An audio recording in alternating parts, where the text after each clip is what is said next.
Hello and welcome to Conversations with the Voice of Reason. I'm your host, Benjamin Boyce, and today's conversant is January Littlejohn, who is the mother of several teens and an activist trying to wrest parental rights from the hands of the state. In this conversation, we talk about her daughter's school attempting to transition her daughter without her knowing, and the process of her, January, that is, discovering this and then holding those professionals to account.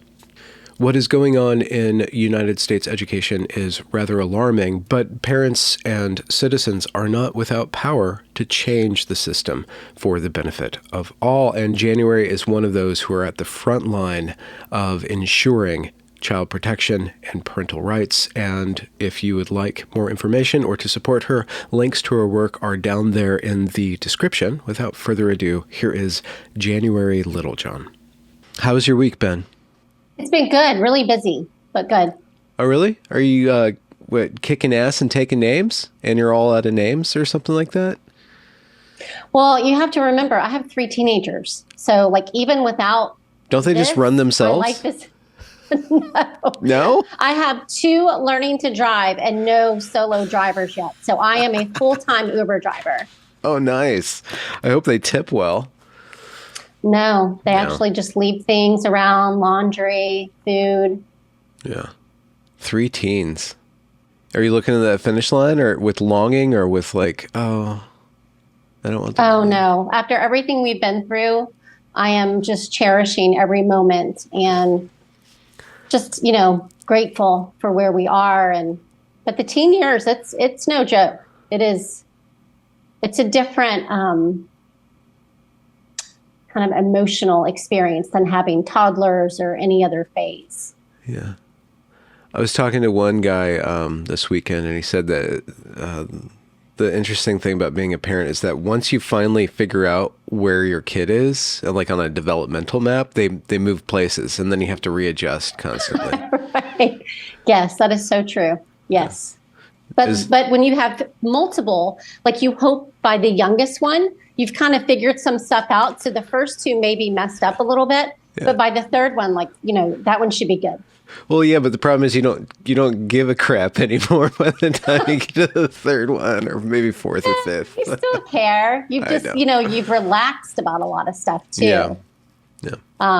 But the older ones are there to remind you, that's not fair. You didn't do that with us. And we're like, well, we made mistakes. So. Yeah. Do you remember going through the same process with your parents and your siblings? No, I had a very, very different upbringing than my kids are experiencing. My parents were divorced from the time I was in 2nd grade. So I had a single mom that was a nurse. So she was on call a lot. So I didn't have the same kind of experience, which I think is why it was so important for me to be a stay-at-home mom and to be present and to be at the soccer games and the performances and those types of things. So you were one of those latchkey kids that we watched shows about. Oh yeah, I was an after-school special. Oh yeah. Yeah, 100%. I think when you grow up in an environment that there's no guardrails, you know why it's so important to have them. Okay. So you had to figure out a lot of these things on your own.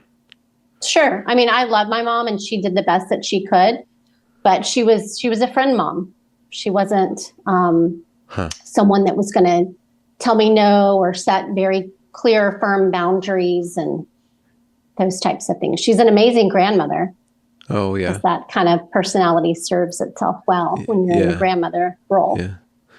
Not so much in the mom. What was your college like? What did you end up studying or not studying and experiencing? So I went to Florida State, and at the time we were living in West Palm, and I had a scholarship. So I was very blessed to have a scholarship to go to school, but I had to stay in state. And I'm originally from Memphis. And so when we moved to West Palm, it was a little bit of a culture shock. So I went as far north as I could, because Tallahassee, I don't know if you've ever visited, but it's much more like Georgia than Florida. It's much more southern. You still have the hills and the oak trees and the Spanish moss. So it's a very different Florida experience and environment than South Florida, say, with the beaches and the palm trees and kind of what everyone thinks of when they think of Florida. Why was it a culture shock, though? It wasn't just the terrain and the lack or addition of bikinis, very, no, it was just very, very different. Just a very different environment. Going from the South to South Florida, it was just a very different. I had a very heavy Southern accent that was not well received. Oh, that's a class marker. Yeah. Because a lot of people in South Florida are from the northern states, right? Correct. Yeah. Yes. So a lot of people from New York, I mean, they have what they call snowbirds that spend just a small portion of the year to get away from the cold. So that's, you hear about that, but that's real. Like from, I think it's Thanksgiving to Easter is when we have a lot of traffic and you have all the snowbirds come down, and it's kind of a different experience living down there. What did you end up doing for work and for study during that period? So I majored in psychology, and then I went on to get my master's degree in mental health counseling and my specialist degree in education. Okay. And how did you afford all that schooling? Were you like serving tables or? Oh yeah, there were times that I worked 2 jobs. Florida State also has a circus. So I was also in that. Florida State has a circus. It's like one of the only 2 colleges in the United States that has a collegiate circus. Okay. What did you do in the circus? So they're a lot better now than they were when I was in. So let me just be clear about that. I probably could not have made it with the certain standard that they have now and the caliber of athleticism. But I did aerial acts and ground acts, and sky pole was my favorite. I loved quartet. Wow. You're just up there flying trapeze. I did do swing trap. It's not the one that you think of where you're going from bar to bar. But I did do an aerial act where I was on the trapeze. Well, you know what? It's better than pole dancing for your college. There was no pole dancing. Right? Sky pole was not pole dancing. I was flipping on the pole.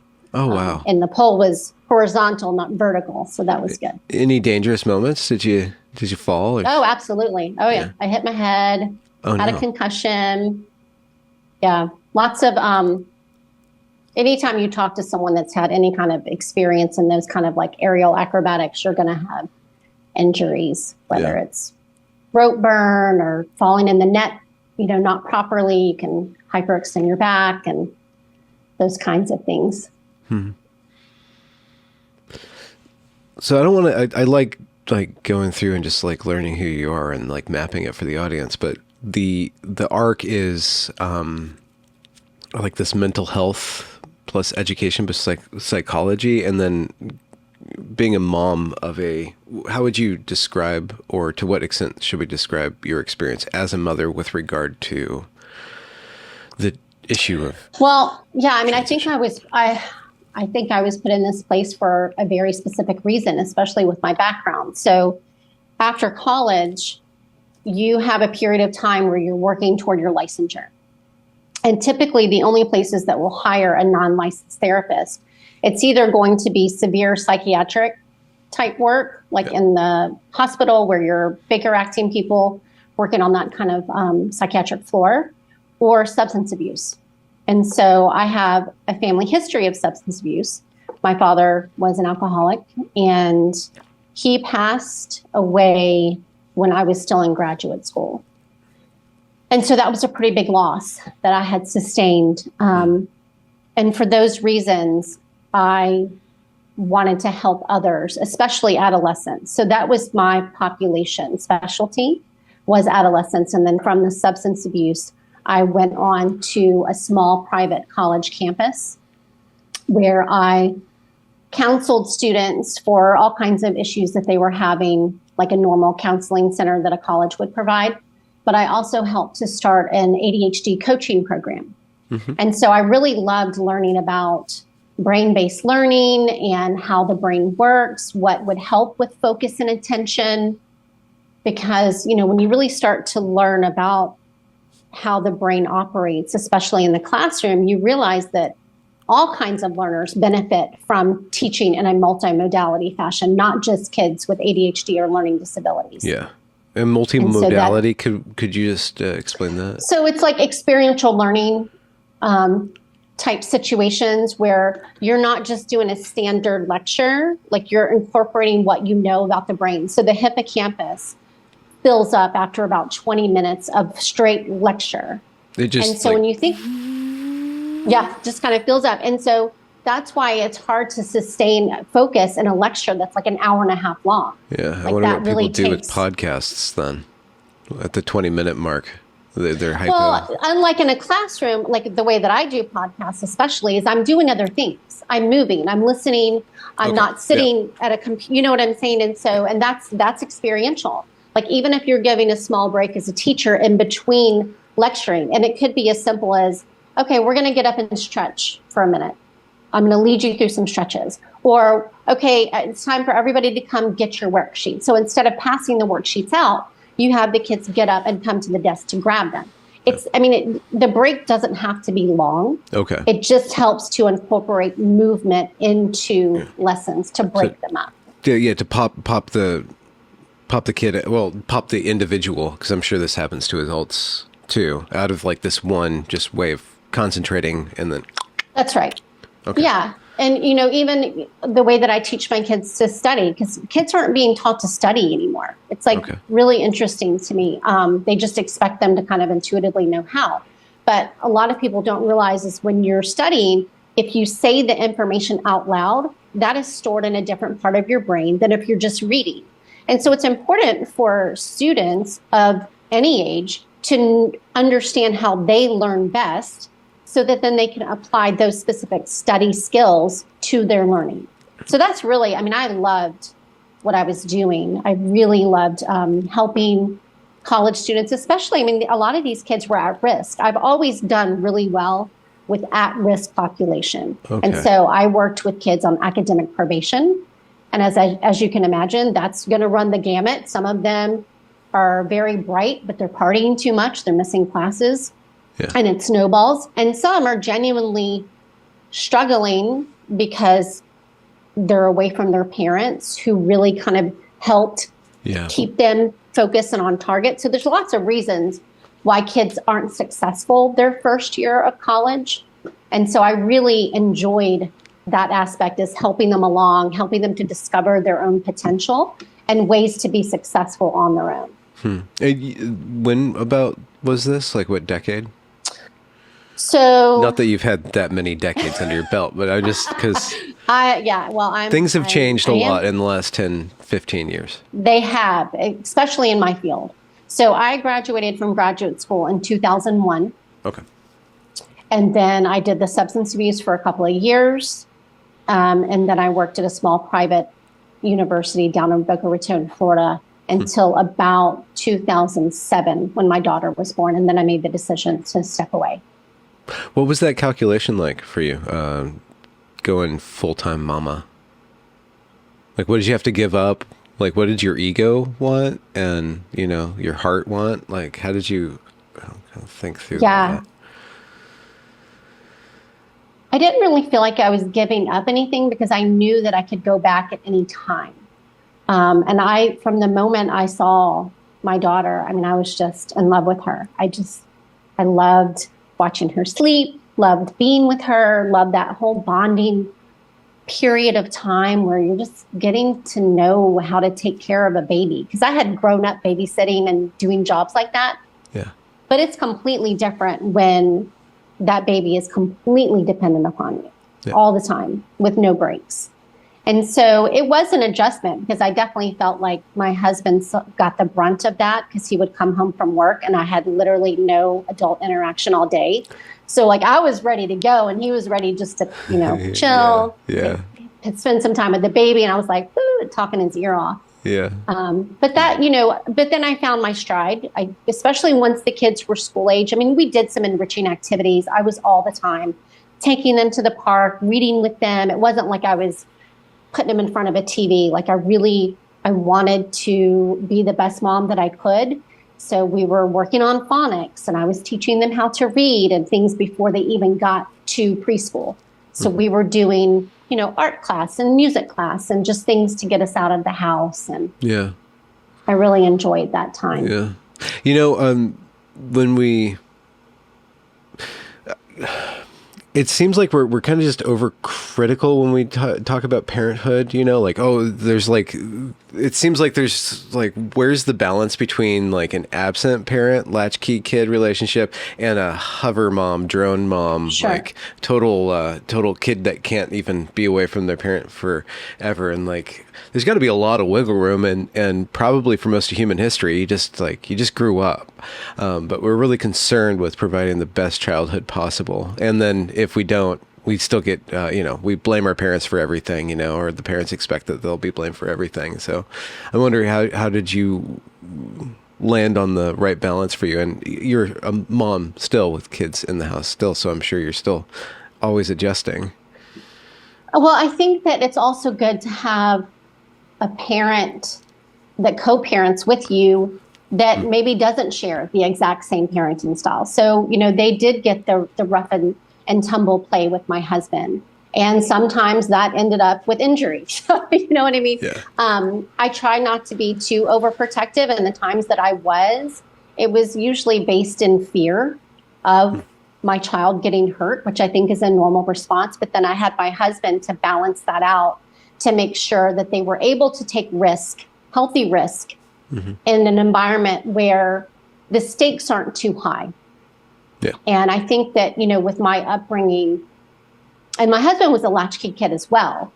And so we both wanted something different for our children, but also knowing that they do need to make mistakes, that they do need to fall down, because if they never experience discomfort and they don't learn how to cope with that, the moment they are separated from parents and they experience that on their own and they don't have those skills, that can be pretty catastrophic.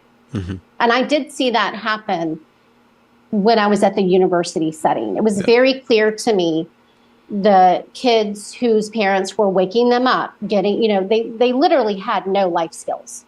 Some of these kids had no idea how to do laundry. They didn't know how to anticipate how long it took for them to get ready in order to walk to class, to get there on time. I mean, it was very basic life skills that these kids did not have that I was then helping with. To get them to be successful in their classes. Yeah. What were the strategies to actually convince a 20-year-old to shape up? Well, F's can be pretty convincing. Okay. The kids that were on academic probation, it's a reality.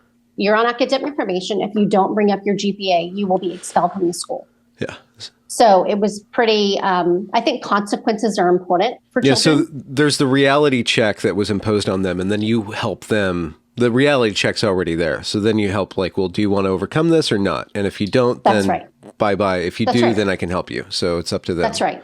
Okay. I think all kids, even young adults, there's not much difference between maturity when you have a 16, 17-year-old or an 18, 19. It's not a huge emotional gap. And so I think choices are really important, at least giving the sense that they're in control of the choices they're making. And it's always important for them to realize every action has a consequence. And sometimes the consequence is good and sometimes it's bad. Yeah. And that's just, that's part of what I see as good parenting too. Making sure kids know that every action has a consequence. Yeah. Speaking of consequences, we met at this GenSpec conference a couple weeks ago now, and you gave a presentation. And earlier in this conversation, you said you've been put here for a reason, or you're the woman for the job, woman for the moment. Could you describe the moment or what's needed right now, and how you got into this work?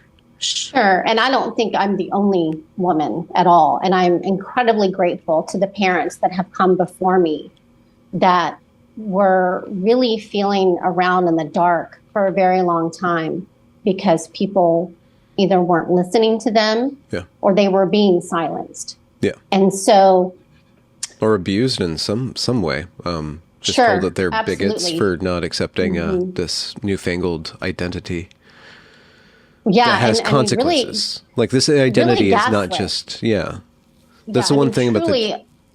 Go ahead. No, I'm sorry, just about the gender thing, just to tie up with the consequences. This isn't just a kid playing around with their identity, because there's a lot of different downstream consequences. Not that punk didn't have consequences, or, like goth doesn't have some sort of consequences, but this particular choice in a child's life to start to play around with their relationship to their sex, because of how things are set up right now, does have lifelong consequences, or potentially does. Oh, 100%. And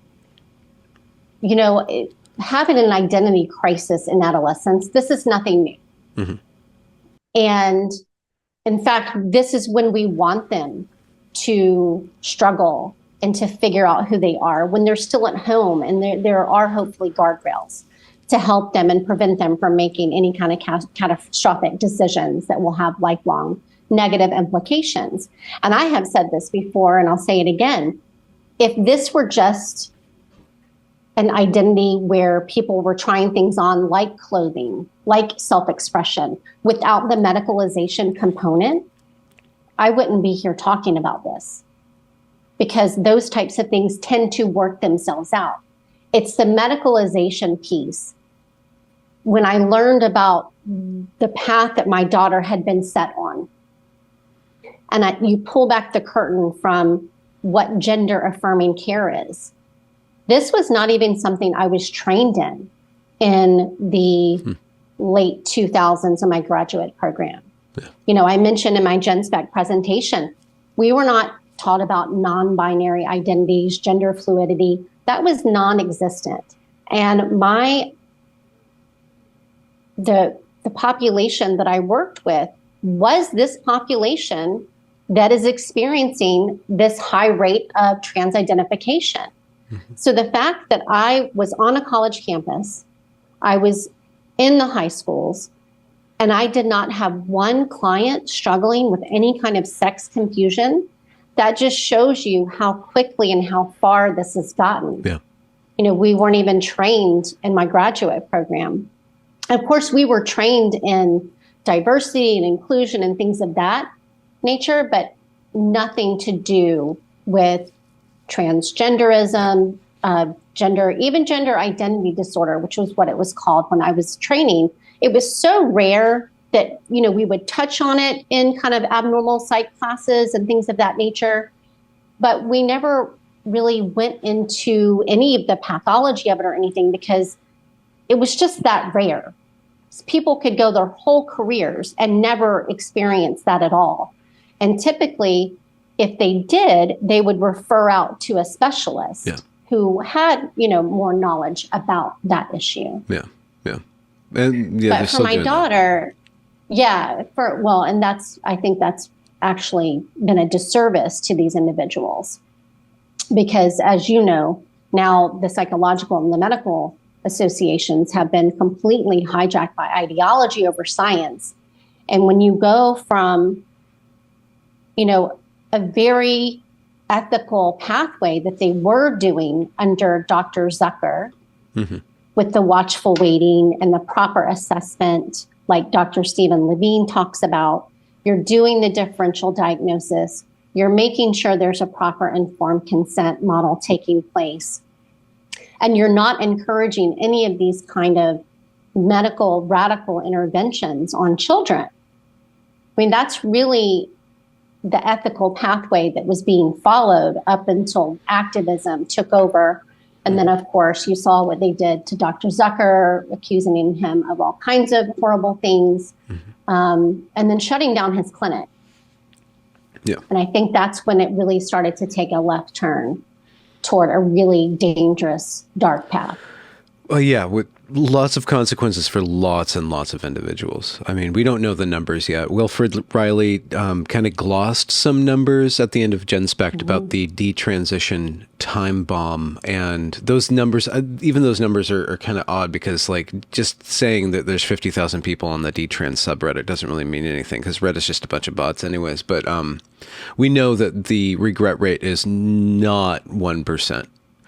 And we know that that the choices that these children are being offered, I guess, under specious circumstances too, like they're not really offered other types of care because other types of care is even labeled conversion therapy and unethical, which is so strange. But the consequences are not reversible, and we know that a lot of people will want them reversed because of how flimsy this idea is, even to begin with.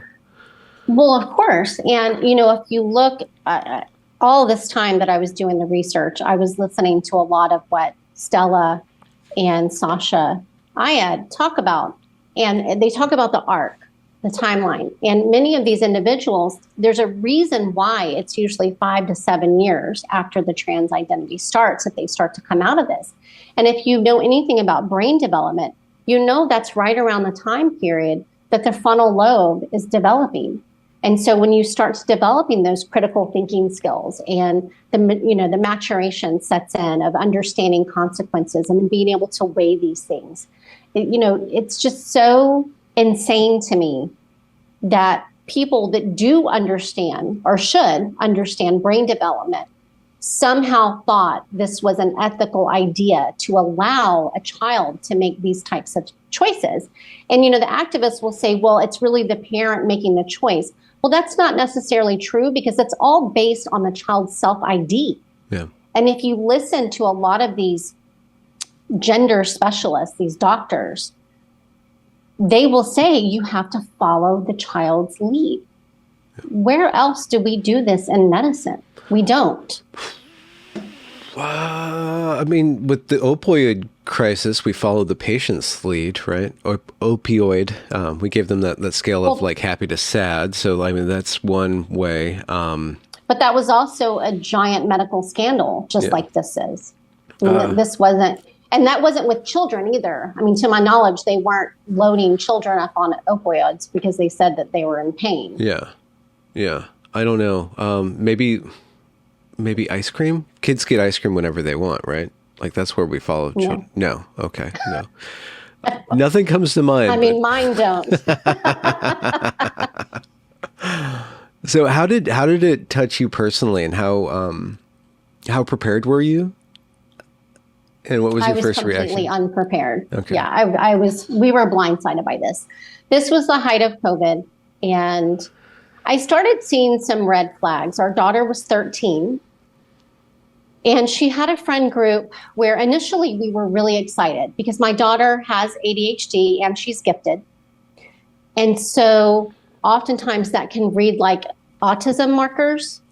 Yeah, what is that like generally speaking? So some specialists with ADHD even consider ADHD on the spectrum. Okay. Because many of the kids that have attention deficit hyperactivity disorder, they struggle in social situations just like someone on the autism spectrum would. And how they struggle? Yeah. How do they struggle with reading cues. They don't know if something's funny or not funny. They don't know how to read the audience reaction. So if they're standing there and people like you or I may pick up on, cues, people are turning away, they're starting to look around, they look uncomfortable. Someone that's on the spectrum or even some kids with ADHD, they don't pick up on those cues. So they keep going. And so a lot of their behavior can be very off-putting, especially if they're impulsive. They may be talking too loud. They may not be making eye contact. They may be talking over someone and not realizing. Yeah. It's, with my daughter especially, there wasn't a lot of back and forth discussion. Yeah. It was very like one-sided. And so people had a hard time bonding with her. Bonding, yeah. Especially with her perseveration, which also happens a lot with autism.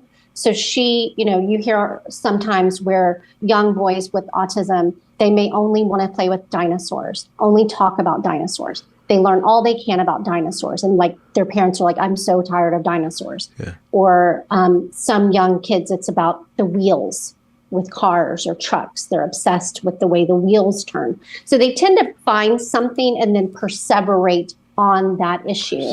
And my daughter absolutely had that as a part of her personality naturally. Like anything fun that you're willing to share that she perseverated over? Oh gosh, it was anything. So at first it was a book series. Even as a young toddler, she would want me to read the same book over and over. And that's not uncommon. So I don't mean like any toddler that does that. I mean, that was her favorite book. She would want to read it over and over, even in the same night, again. Yeah. But then that started to go into like other book series. There was a Wings of Fire dragon book series, and everything was always very kind of out there, very mystical, like very fantasy-like. Yeah. She enjoyed anything in that realm, and my husband did too. So they had that connection. He was a gamer at one point. He did the whole Dungeons and Dragons. Mm. So he would play that with the kids, and I had never played, but there's aspects to it that are very good. It's very enriching in terms of imagination, and you use dice, and so there's a lot of math involved and strategy. It's a really interesting game once you get to know it,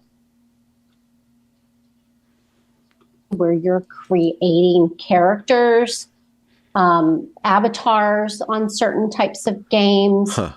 It lends itself into this gender issue as well.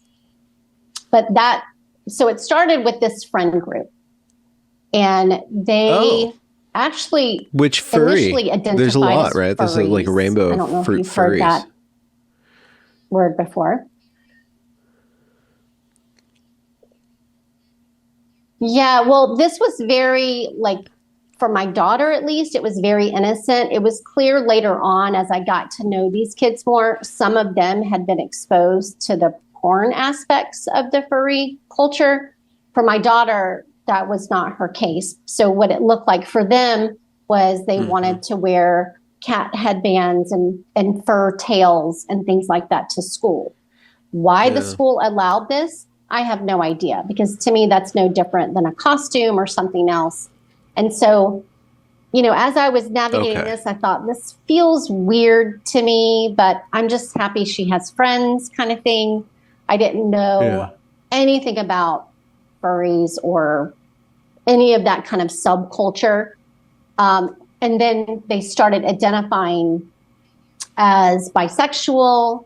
Some of the friends were becoming non-binary, gender fluid, and then COVID hit.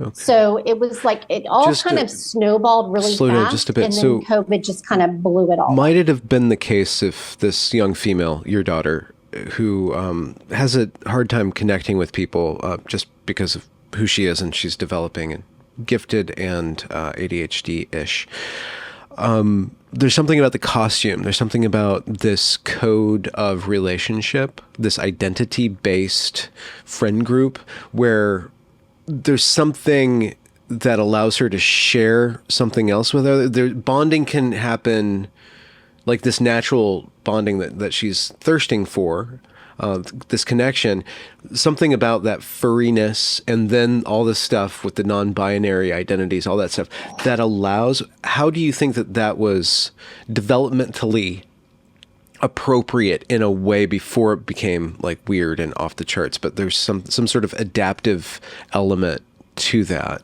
Do you have any ideas or insights into why that would be so attractive to her, and how that helped her facilitate becoming close to other people?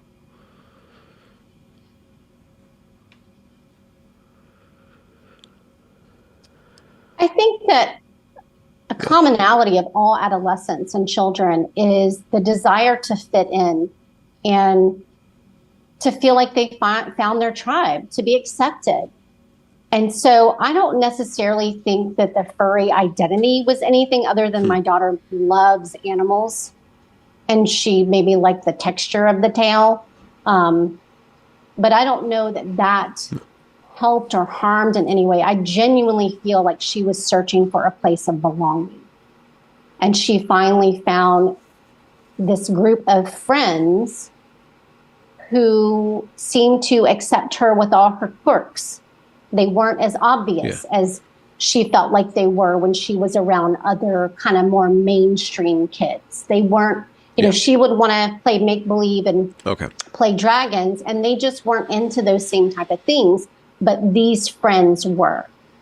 And so I think for my daughter, it was genuinely just really wanting to fit in and belong. You know, there's another aspect of safeguarding, I guess you could say, really or lack of adult or malfeasance on the part of adults, because you would think that professionals, especially in the education system, would understand the proclivities of the weird odd set to co-ruminate and to really go off into these really crazy directions, and then to feed them this gender stuff that...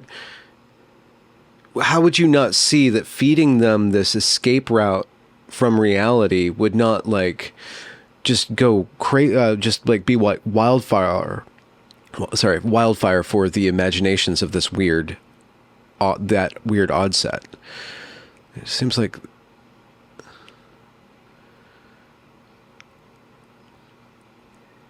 Yeah, I mean, so when I did a deep dive into this, because for your audience, I don't know how much backstory you're going to give them, but when my daughter, when they did the gender support plan with her, without us let's back up just a little bit. This gender support plan is a document that many schools have. And what is this gender support plan? If I didn't know any better, like this is, it just sounds kind of creepy to me. A gender support plan that's being given like some sort of aptitude test, like the secret SAT where like they fill out this form and then they tell you what your identity is, right?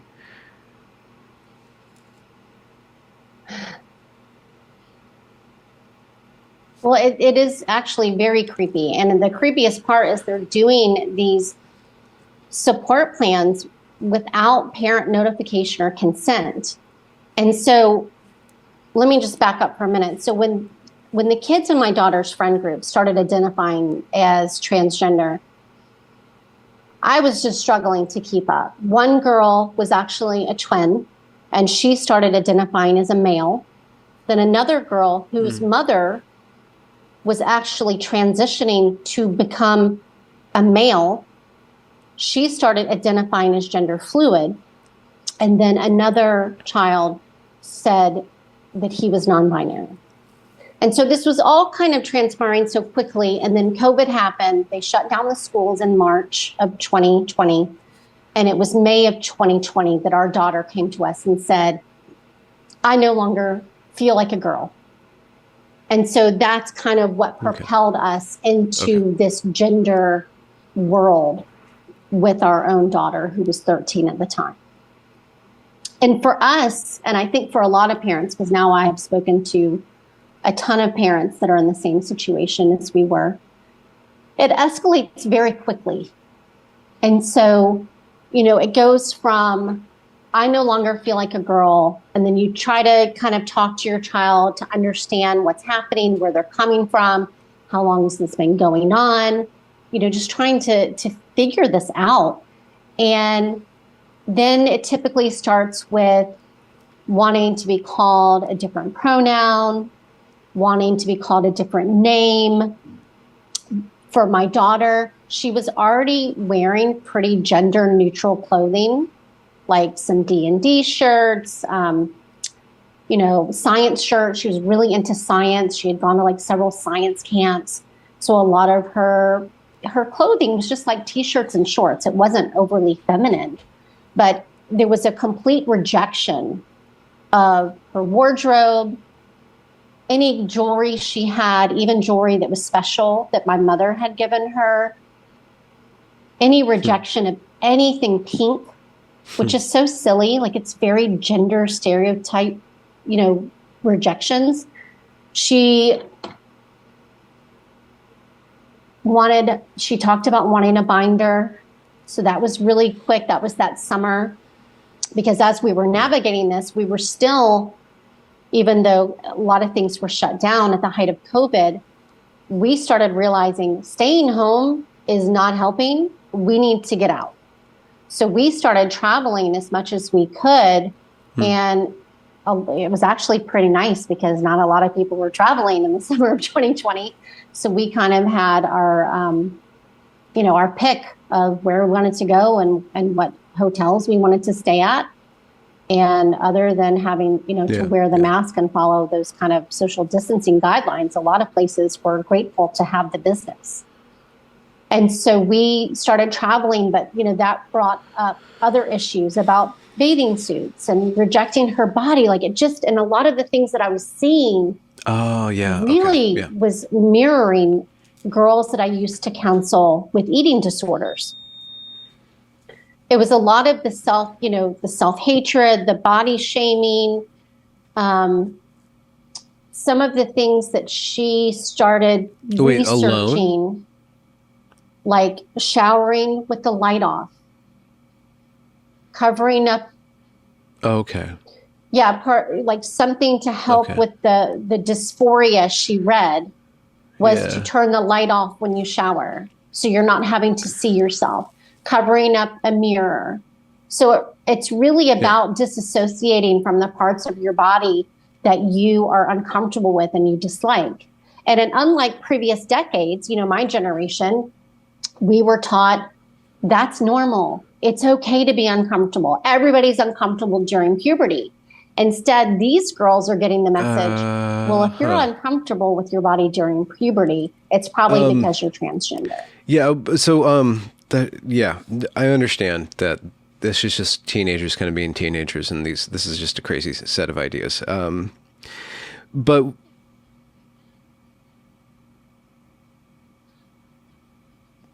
plus you add in that it's not just about identifying as the opposite sex either.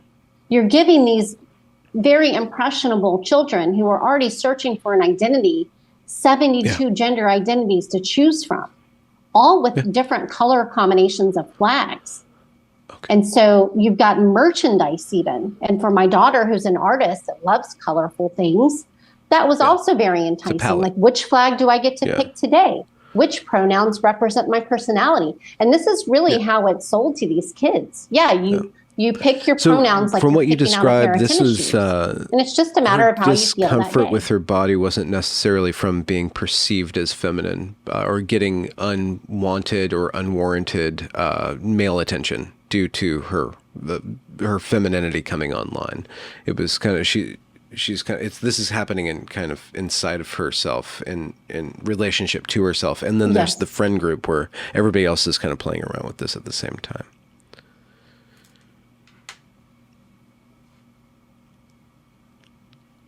So not wanting to be sexualized. There was a boy in the friend group who had absolutely been viewing pornographic material, and he started making pornographic images, pornographic-like images that look like her. And he was sending them to her through her phone. And we thought we were being smart as parents by having the monitoring app. She wasn't allowed on social media of any kind, but it didn't matter because all of these kids in her friend group, they had their phones all night. They had unrestricted access. So she was being sent this transgender propaganda of, hating cis people. And if your parents don't immediately affirm them, they're not your real family. Like all of these kind of memes and TikTok videos that we would have never allowed her to look at. I mean, I didn't even know this type of propaganda existed until I started seeing it come through on her phone. Like we still charge all of our children's phones in our room, so they don't have them at night. I think that's a very dangerous thing for parents to let a child have a cell phone in their room at night. That's just when all kinds of really bad things can happen. But that was part of what she was uncomfortable with, but we did not know all of that. And it really, it took her a long time to really develop the self-awareness. Why, in what direction? Why inside of herself happening. Or why around her this was happening?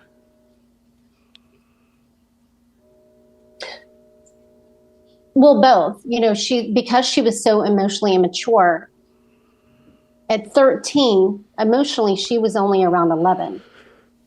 So until her frontal lobe really started developing, just even within the last year, she didn't have the self-awareness to know why she was feeling what she was feeling and to put words. So you described her friend group, herself. She just didn't have that maturity. Then the internet culture, the propaganda side. And then the school comes along and does what?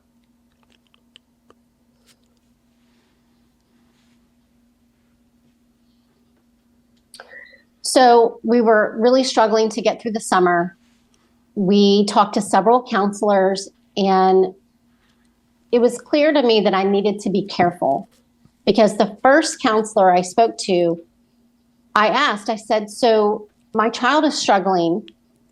She seems confused about whether or not she's a girl. Like, what is your treatment approach to this type of issue? Have you encountered this? Because my first step was to tell the pediatrician. And of course, this was all done online. We weren't even allowed in the pediatrician's doctor's office. So she's the one that referred me to this quote unquote specialist. Well, the specialist said, well, because of COVID, I'm not running my group therapy sessions. And I was like, back up. You've got a whole group of these kids? Like, I knew from counseling girls with anorexia. Why? That's the last thing you want to do, is hold a group of girls with eating disorders, because it becomes very competitive. And how long have we known that, or how long has professionals known that? That 100%. Girls with a maladaptive self-harm complex decades will compete with each other at who is the most, I guess, oppressed, or the most devoted to the cause. Yeah. But correct. Yes. I mean, and that's also part of the reason why girls lend themselves so well to social contagions. Yeah. It's because of the way they socialize. But that was a red flag for me. So I did not have any further communication with that therapist. I said, thank you. We're going to look in a different direction. And so we finally found a counselor that said, I'm starting to see this. I don't know what it is, but I think we should just focus on the other issues your daughter is having. And let's not pay attention to this for now. And that seemed very reasonable to me, because at the same time, this, like I said, it was escalating. She was very cavalierly talking about binders and, well, what if I need puberty blockers? Wow. Yeah. I'd never even heard of puberty blockers. And so then I'm researching puberty blockers. I'm like, how does she know about puberty blockers? And so, and the way that she was asking, I said, well, sweetheart, do you know anything about puberty blockers? Do you know what they do? Oh, it's just, if I just want to stop puberty to give me time to think about this. She was parroting things that she was either learning online, because you and I both know when you Google this issue, the only resources that come up are affirmation, and how dangerous it is to not affirm, and how this can really hurt the individual. And then, of course, they bring up suicide and all kinds of other narratives that they're pushing. And so it started escalating. She was getting more and more agitated about us using her given name and not using the name that she wanted. And by this point, school was about to start. And so I felt like I was really up against a clock. And Why? Because what would school do? Would that be a good thing for her to get her out? Well, yes, so we were given the option. A lot of states were not given the option of in-person learning. Yeah. So we were lucky that we were in Florida and we were given the in-person learning. About half the kids in our county stayed online, and we made the decision to send our kids to school. So I was hoping that that would help to get her back into her routine, to have some structure.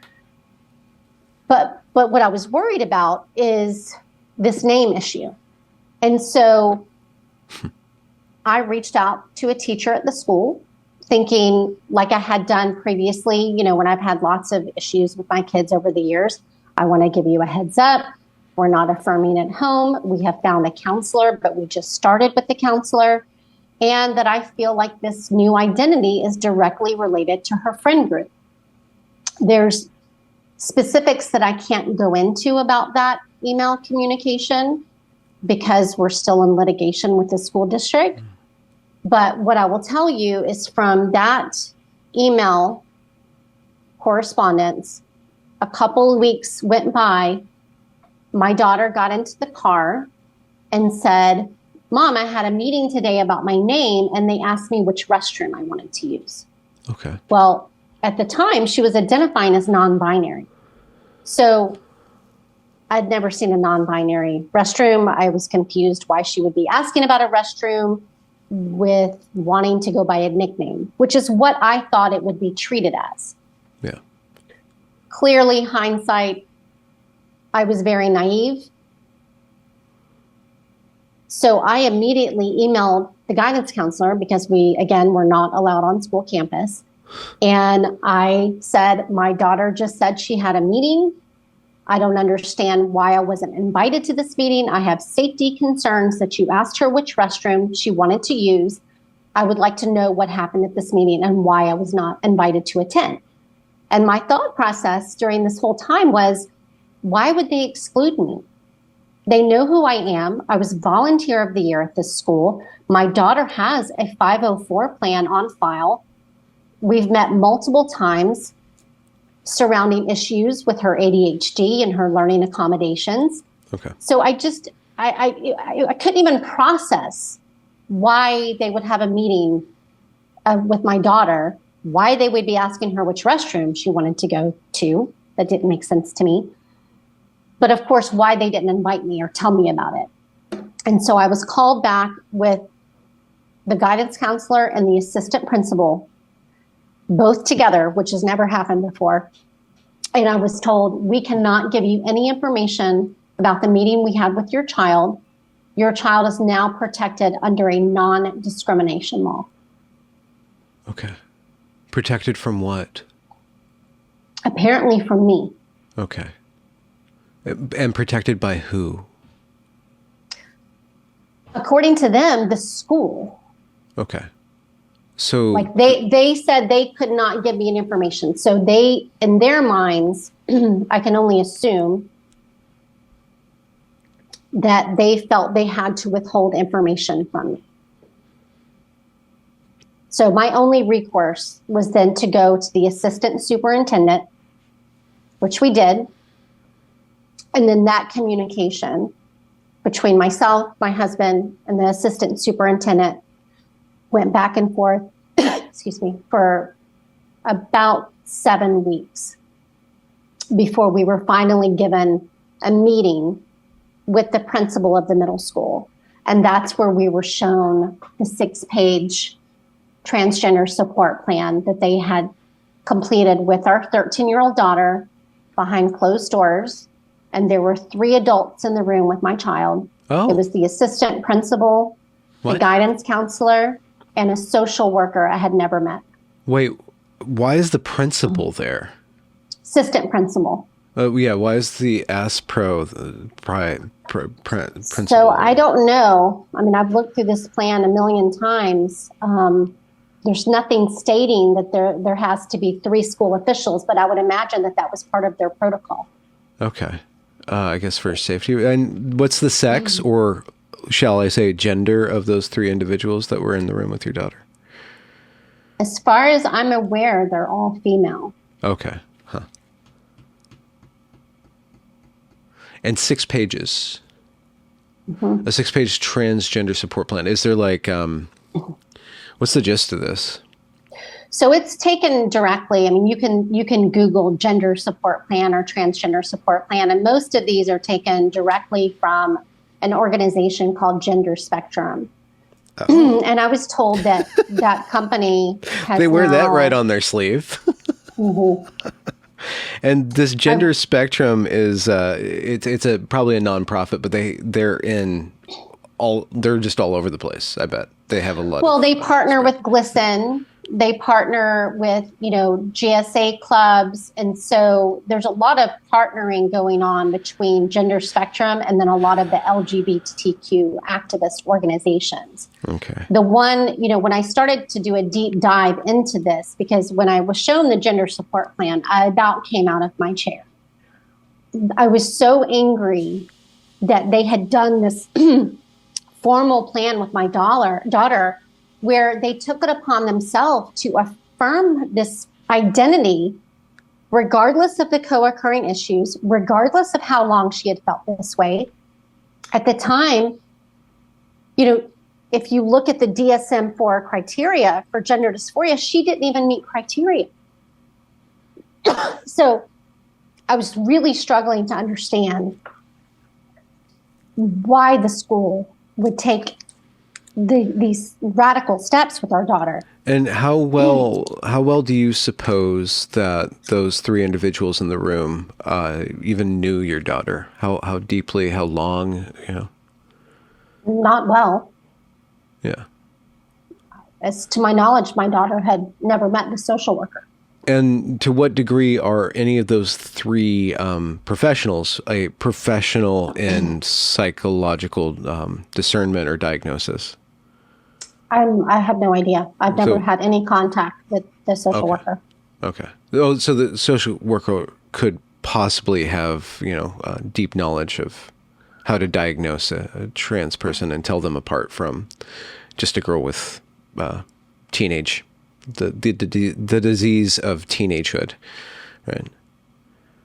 Well, from my clinical perspective, I don't even know how you would differentiate that. I mean, even someone that has gender dysphoria, I think that's a person struggling with a mental health issue. I don't believe that there's any such thing as a true trans or someone that's born with a gendered brain or born in the wrong body. And so to me, I don't think there's a difference between those two. I think there's different pathways of getting there. So it took you 7 weeks to even get the information, and there's this 6-page document that has precedence from these NGO organizations. Glisten is just a weird word. I mean, that sounds like a body part that's dripping something, but whatever. We can just go on with that. Organizations just have weird branding issues, generally speaking. But what was your, I guess, could you walk us through the reaction of, you said you fell out of your chair because there's a 6-page document. What are they doing to your daughter? How are they corroborating with her? How well do they know her? And to what extent are they actually helping her? I don't believe this was ever about helping her. I believe this was following a protocol, that this is what you do when a child comes to you and says, I'm trans. Because right on the front part of, when you Google these gender support plans, it says right on there, here's what you do, you say who's there, and the way that they determine whether or not a parent will be included in these meetings is they ask the child, they put the entire authority on the child, is your parent aware and are they supportive? Mm-hmm. That's it. So it's following the child's lead then? Okay. Yeah, 100%. And how do they determine if the child is accurately depicting the relationship to their parent? It doesn't matter. Okay. So there's no cross-examination or asking questions from a leeward angle? Because if you say, do you get along with your parent? Oh, no, I don't. Okay. Well, how often do you hang out? Yeah. Nope. There's no follow-up questions. It's, do you want your parent here? No. Okay. And then they schedule the meeting. And, this wasn't just about name and pronouns. They asked which locker room she wanted to use, which shower she wanted to use, which sex she preferred to room with on overnight field trips. Okay. And then they asked the child, would you like privacy from your parents? Meaning, do you want us to use your birth name and pronouns when speaking to your parents? Or do you want us to use the name on the support plan? And that's to effectively deceive parents that this has ever taken place. Okay. So what happens when you put a young girl into a boy's bedroom, locker room, and shower? Well, number one, you're lying to the child and to the children around that child. I think that that's what's so striking about this whole situation is fundamentally no one can change their sex. And I don't mean that to be unkind. But we've gone from a reality-based situation where people were struggling. We attempted to treat that struggle in a mental health setting, but we always maintain a sense of reality with the patient. And now we're in this place of reality is determined by feelings. And if you feel like a boy, then you are a boy. And the safety of all of the children involved is not the priority. And that's, really what was most upsetting to me is they asked her questions that would have absolutely impacted her safety. And then, it's all done under the guise of safety and anti-bullying and non-discrimination. Mm-hmm. But then when you look at we continue to ask for justification of what gave you the authority to meet with our minor child without inviting us or our consent of this meeting. And we were finally shown the Leon County LGBTQ guide. And in this guide were directives to, under no circumstances, out any child to their parents when it came to sexual orientation or gender identity. And it went on to say that outing a child can be dangerous, can lead to abuse, and can literally make them homeless. Mm-hmm. So they were painting all parents, regardless of the reality, with no due process, as a danger to their child. Yeah. And we know that this is happening, and in California, the state is trying to do this explicitly. But it is, these people are robbing your child they're driving a wedge between you and your child. Your child might be indoctrinated by the internet or by their friend group, or by indoctrinated, I mean, just immersed in this ideology from other means. But then that ideology is very carefully protected from, I guess, any sort of skeptical or cynical or even clinical examination. It's just shut off, and then the child is free to, I guess, try to make it work for them. So what were your steps in reaction to this? If you have the school and maybe even possibly the legal system on the side of your daughter, potentially, did you consider that CPS might come by at any moment or anything like that? What was your level of worry with regard to proceeding with this issue? Not at the time. I became more worried after I finally started talking to other parents who had children fall prey to this. Many of them had horrific stories. They were estranged from their children, not by their choice. So initially, we were really just trying to figure out, is what the school did legal? We didn't even know. Yeah. And then at the same time, we were struggling with, do we pull her out of school? We actually attempted to try to put her in 2 different private schools, and we were turned down by both of them. So then we were left with the question, which was a very emotional process anyway, because she didn't want to leave the middle school, of course. COVID was just, it added a complete layer of chaos.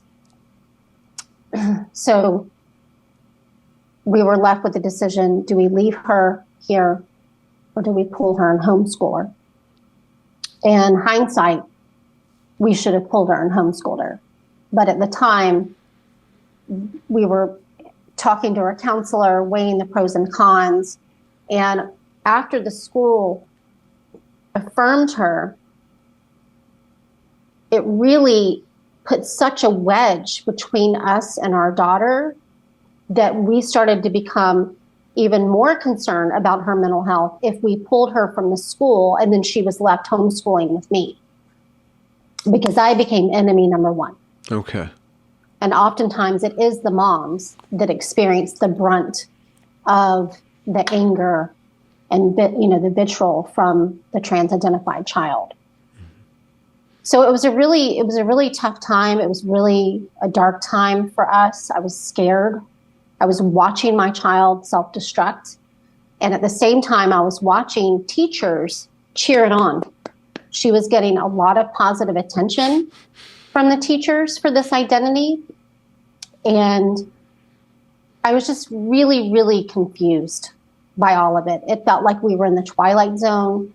It was a very isolating time until you kind of find other parents that have struggled with this. And then a lot of times that's when the fear sets in, because you hear the horror stories. Mm-hmm. Shortly after we met with the principal of the middle school and was shown the plan, because that was fall of 2020, that is when I found Abigail Schreier's book that had just come out in the summer. Yeah. And that reinforced everything I intuitively thought was happening with my daughter. And it kind of gave it some legitimacy that I thought the school would then have to listen to. So I bought extra copies. I took it to the superintendent. I took all of this research from SEGM and all this, other research I have found. I let them know that this is becoming a social contagion, that these girls are vulnerable, that they are cutting the breast off of 15 and 16-year-old girls. And I thought that they would be horrified. I thought they would think, oh my gosh, what have we done? This is not in the best interest of children. We do need to tell parents if their child is struggling so that they can get the appropriate help that they need, especially looking at the co-occurring psychiatric issues that many of these girls had, including previous sexual trauma. Mm-hmm.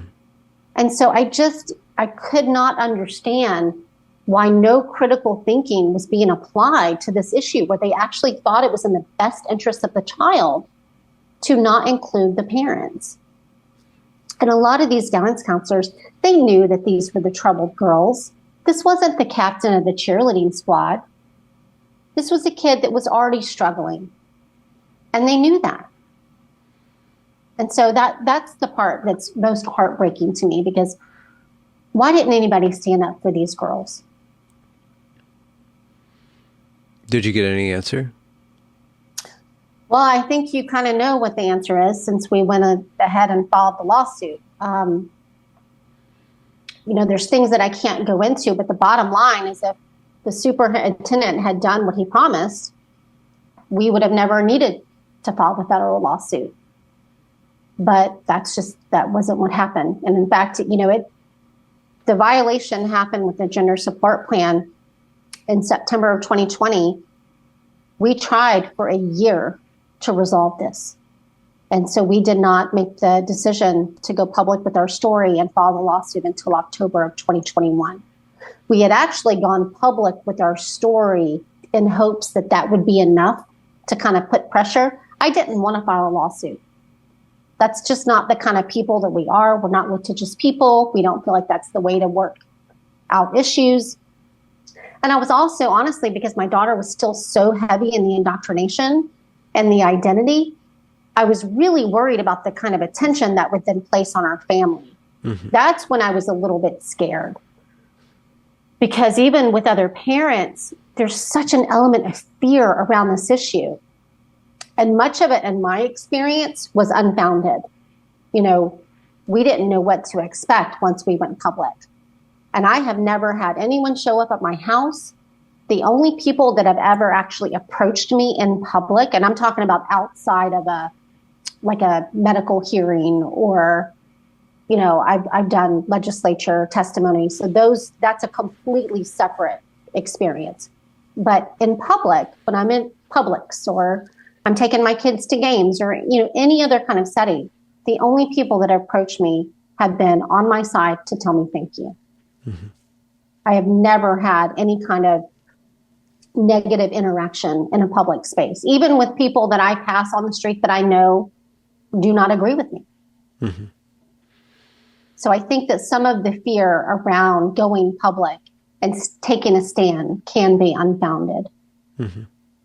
And if we had all done it from the get-go, and collectively had taken a stand, I don't think this would have gotten nearly as far as it had. Yeah. So there's two issues that you have been dealing with. One is with the institutions, and then just the government apparatus policy, etc. And then there's your daughter. The working with or against or reforming the institutions is an ongoing process. But how did you, in the midst of that, how did you help your daughter, or how did your daughter move forward? Well, that's the part that I now do full time to help other families. Because what my husband realized is our daughter was confused, and she needed us to be her parents and parent her through this confusion, just like we would any other issue. And so in fact, almost all of what we did was directly from Sasha Ayad's Inspired Teen Therapy. She has almost like a coaching model for parents where there's videos that give you information and real life scenarios and things that you can say. Because one of the first things that I realized is I had to stop reacting to everything she said. Once I realized she was confused, I really just reframed the issue. So instead of operating from a place of fear, I reframed it. So for instance, if she's asking for a binder or hormones, I treat it the same way she would ask for a tattoo or a nose ring. Because those things would be easy for me to say, no, you're too young. And my number one job is to protect you as your parent. And so once you're mature enough to make those kind of decisions for yourself, then that's what you'll be able to do. And so we were very clear with, while you're exploring who you're going to become, if it's going to be harmful to you psychologically or physically, the answer has to be no.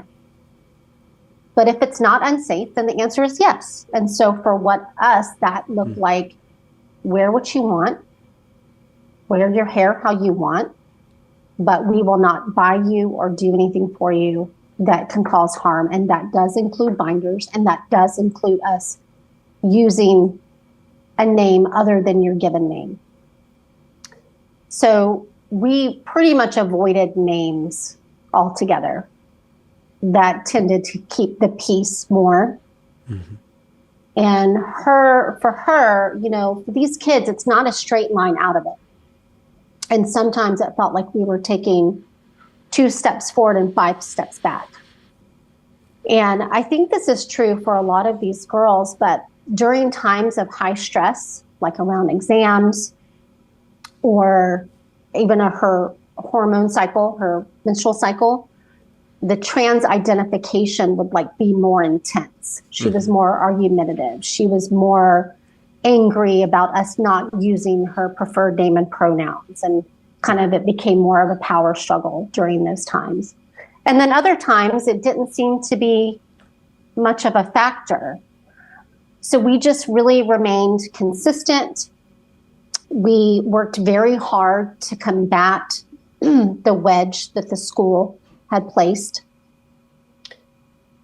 We reminded her every day that we loved her unconditionally and that would never change, to combat what she was hearing from her friends. And then we even, because she does see things in such black and white terms, we showed her those ways. We show you we love you unconditionally because We take you to school every day. We make sure you go to the pediatrician when you're not feeling well. I'm the one that comes up and takes your temperature and gives you medicine and loves on you when you're sick. Like, those are the ways that we show you love. Mm-hmm. The other thing that we really needed to do, we knew she had to come to her own decision about this. We were not going to be able to talk her out of this. Our daughter's very strong-willed. She's very stubborn. And so for me, I knew it was important to kind of separate this choice from me, so that if there was any part of her that was doing it as a rebellion, it's very complex. So that was one small aspect for our daughter. There's so much more that went into why she fell prey to this ideology, but I took that off the table. And the way that I did that was I told her that I'm a grown woman. Choices that you make about your body one day only affect you. I've had my children, I'm getting into an age now where I've already made the choices that I'm going to make, but you're still at the very beginning of your life. And some of these choices that you're talking about have very serious consequences. And so we got her to agree to not make any decisions about hormones or surgeries until her brain was fully developed and she was financially independent. So we weren't paying the bills anymore, and her brain was fully developed. And that made sense to her because she knows about brain development. She knows that her brain is a little bit behind her peers. Mm-hmm. And so that was a huge step for us to be able to do, because it gave us time. Like, we could kind of breathe at that point. We could say, okay, because we knew that that's what most of these kids need, is the gift of time. They need to go through their natural puberty. They need the time to mature, and they need to have the time to make the life experiences, which is what she's doing now. That's what's the saddest part about all of this, is a lot of these kids lose their entire adolescence to this, when they should be going on dates, having their first kiss. A lot of these kids are identifying as alternate sexual orientations and gender identities, and they've never even held someone's hand before, boy or girl. Like, they have zero experience except for maybe online porn, which is the opposite of what we want them to have. But we just really knew that we were going to have to really get creative with our parenting and start planting seeds when we could, but we could not do that until we repaired our relationship with our daughter. That was step number one. Step number two was getting her off the internet. We took her phone for over 2 years, turned it off, out of sight. Sorry, we don't know when you'll get it back. We made a mistake giving it to you too early, because I didn't want her to think it was her fault, like she had done something wrong, because she hadn't. And so I tell parents, it's never too late to walk any decision back. Any decision, whether it's giving a phone, whether you were socially transitioning your child, whether you gave your daughter a binder and now you're freaking out and you realize that wasn't the smartest thing, that you didn't know that those things could hurt the child. Yeah. You can walk any decision back. Yeah. So when did you decide that you would pitch in, you would give your attention to other people on this issue? What was the compulsion there? So when we went public with our story, that was the summer of 2021. It was an Epic Times piece. Yeah. And, we would have told our story to any media outlet, but it became very clear early on that it was only the right-leaning media outlets that were even willing to cover this side of this issue. And so we were grateful for the opportunity. This was a very nice journalist who we were very nervous. And, at the same time of going public with our story, I was desperate to protect my child and to protect her identity. I don't tell a lot about her story. I talk about what I did as a parent, because that's her story to tell if she ever wants to tell it. Yeah. And I have been very clear with her. You can walk away from this and never look back. I mean, she's a normal 16-year-old girl now, almost 17. That's hard enough to then also have this as part of your experience. Yeah, yeah. That's really tough. And so once we went public, I didn't go by an alias. A lot of moms that told their stories didn't use their real name. I was easy to find. I've been doxxed a couple of times, because when you use your real name, it's super easy to find out where people live. Like, it's not hard. But people would contact me through Facebook. And some of them contacted me through the journalist. And I was already in support groups that I had found, like the parents of ROGD support groups. And there's a couple of Facebook groups that I was in that I was very grateful for. And so I just started connecting those parents to the same resources I wish I had found early on. And so I was already doing that, and it started to become almost a full-time thing I was doing in my free time, because I knew how desperate and alone I felt with this issue.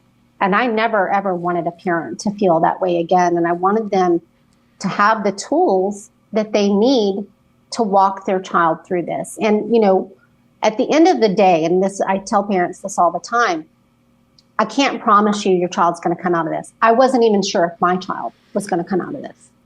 I had no idea what was going to happen. But what I did know is that at the end of the day, I would have done everything I could to protect her from making what I see as harmful choices.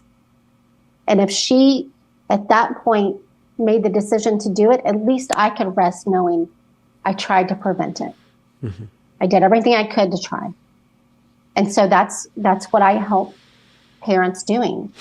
But, there were so many things that we did, because I think a lot of these kids, they need an off-ramp. They need an off-ramp for the identity. And I also knew my daughter needed to save face. I wanted her to understand that I was never going to say, I told you so. All I cared about is that she got to a place of self-love. And that's what I told her all the time. And so for a lot of these kids, there's always like, well, how do you know if they're desisting? Is this a sign? And a lot of these kids, there's never like an official announcement. Like when they first come out as transgender, they want a parade. It's an official announcement. They want glitter and new wardrobe and new name and new this and all these things. But when they start to desist, like I said before, there's no straight line out of it. But it took a really long time for my daughter to even talk about the experience. Because not only does she have confusion and shame over falling for this lie, she's also really angry about what the school did. So it's a lot for her to process. Wow. Yeah. I mean, I'm angry for her for what the school did. And how is that proceeding? I mean, is there justice from your point of view? Is there, on an institutional level, is there a righting this ship, or how is that proceeding? So our case, because they'll probably do the same thing these teenagers do. They'll just like stop talking about it for a while. It's like, okay, well, that didn't happen, Well, that's what they're trying to do. But unfortunately, I'm still hearing that children, even in my school district, because none of my kids are in the school district anymore. We pulled all of this. My trust is decimated. I could not even face, going to the school anymore. But I'm still hearing, number one, that kids are still being affirmed unofficially without the gender support ban, because now we have laws in our state that a lot of states don't have. We have the Parent Bill of Rights, we have the Parental Rights in Education. Mm-hmm. And then I've also heard school counselors say, well, just pretend the student didn't tell you.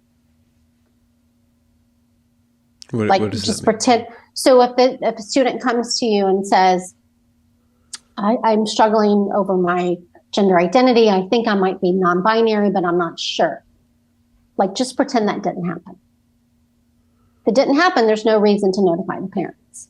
Oh, okay. And the other way that they're skirting around the law is they are now claiming if the child is not in distress and you don't do a gender support plan, then no change in service has actually happened. So parents don't need to be notified. Okay.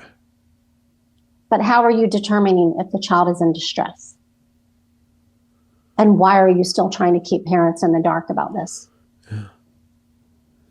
So it's, we still have, there's two things that are happening. You still have this notion that children have a right to privacy from their parents. That's what the activist organizations push. This is why they can push that narrative. Children get to decide who and when they're out, even to their parents. This whole notion that it's dangerous, that they should have autonomy over that. But you also have all of these other false narratives being pushed that teachers believe, like that it's unkind not to affirm, that I'm actually putting this child at risk of suicide. And so they believe these narratives that they are being told without really understanding the truth about suicidal ideation, and especially the truth about suicidality when it comes to this issue. And so our lawsuit was dismissed.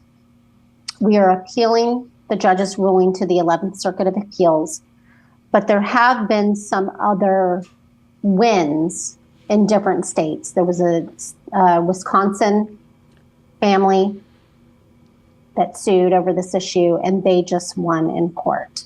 And then there was a woman in California, the Spreckles School District, where they settled with her, which was probably the best thing that she could have gotten, because there's no way she could have won something like that in California. Yeah. So I think these things are going to take time. There are still cases like mine that are pending all over the United States. But my goal is just to continue to have conversations with people to get the truth out about this, because there's so much conflation with sexual orientation and this transgender identification. Yeah. And they are very different. And I've had people that were genuinely bullied for being gay come up to me and think it's unkind what I'm doing, that I'm somehow not allowing my daughter to be her true self. And they're just so deceived when it comes to this issue. It's not even near the same. And I even tried to tell this gentleman that, what if you had been pushed to identify as a girl because you liked feminine things? Like, that's what's happening. This is a very regressive ideology where we're putting kids into boxes. And that's the other thing I encourage parents to do. Like, I'm a very feminine woman, but I thought it was important that I showed my daughter there is no right way to be a woman. So I introduced her to this woman on a horse farm.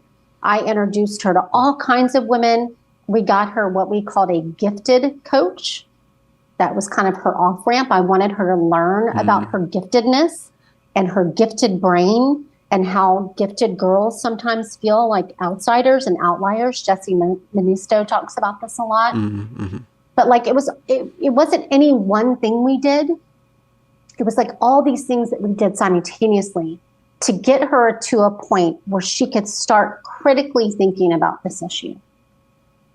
And we just started asking questions, not from a place of judgment, but from a place of genuine curiosity and compassion, just to get her thinking. Mm-hmm. If there are lawsuits pending across America, what does that tell us about the state of American public education and what it thinks it's about? You know, if test scores are tanking and children's transition rates are skyrocketing, what's going on in these schools? Well, schools are ground zero for this ideology. And they want to pretend that they're not, but they absolutely are. And, you know, it's not just the GSA clubs. And of course, I don't believe that every teacher is on board with this ideology. Now, do we have activist teachers in schools that may be pushing this? 100%. But I think the problem is just like in the medical and psychological communities where debate was silenced, a lot of these teachers that have come to me and thanked me for taking a stand did not feel like they could speak out because they felt like their job was on the line if they did. Mm-hmm. And in these guides, we found out it wasn't just Leon County that had this LGBTQ guide. Yeah. Equality Florida, an activist organization, had infiltrated 63 out of 67 school districts. And so there were multiple counties that had very similar guides that were misrepresenting FERPA.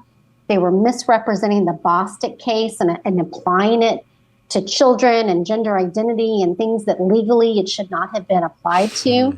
So they were making these teachers believe that they were following the law, that they could not question a student's gender identity.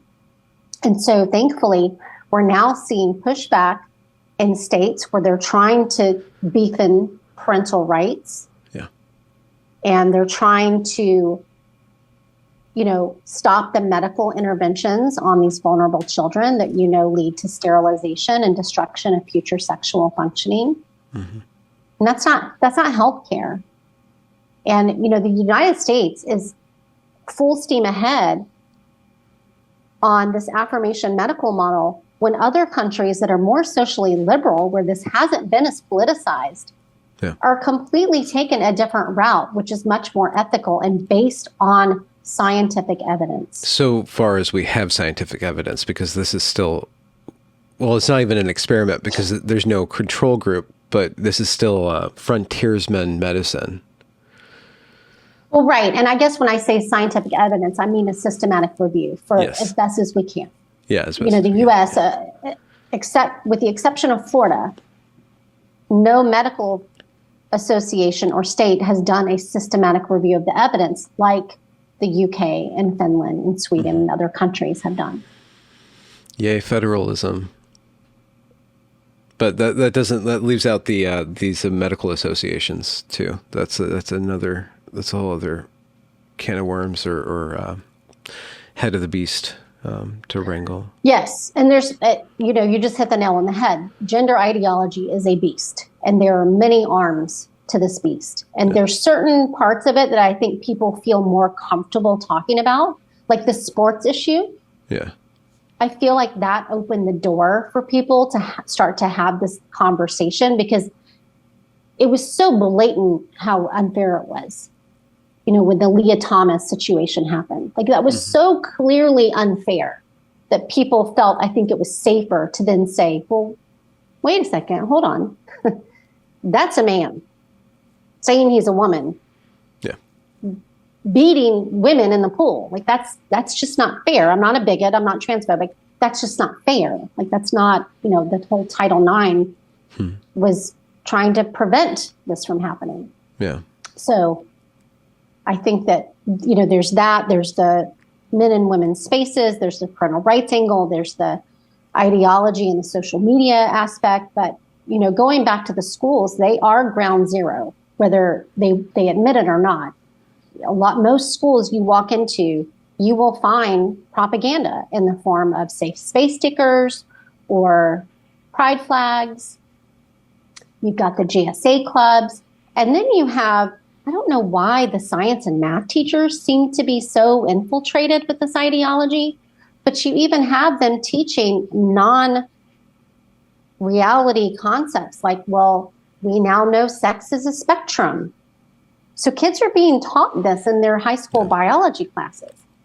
And as you saw in Colin Wright's and Heather Hyan's amazing presentations, that's just not true.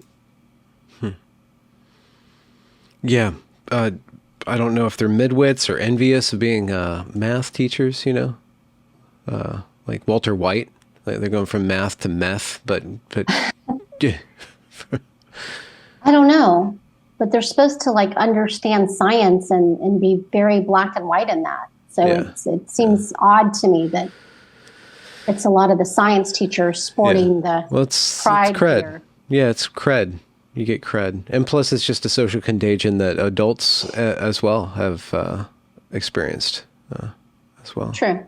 Yeah, it's become a sign of virtue signaling of sorts. Yeah, like, it's a class look marker. how cool I am. I'm very inclusive. And but the And schools, they need to focus on the reading and the math scores. Like, that should be step one. If they really want to save public education, they're going to have to come to terms with what is actually happening and why parents are pulling their kids. They want to push these false book banning narratives and all this other nonsense.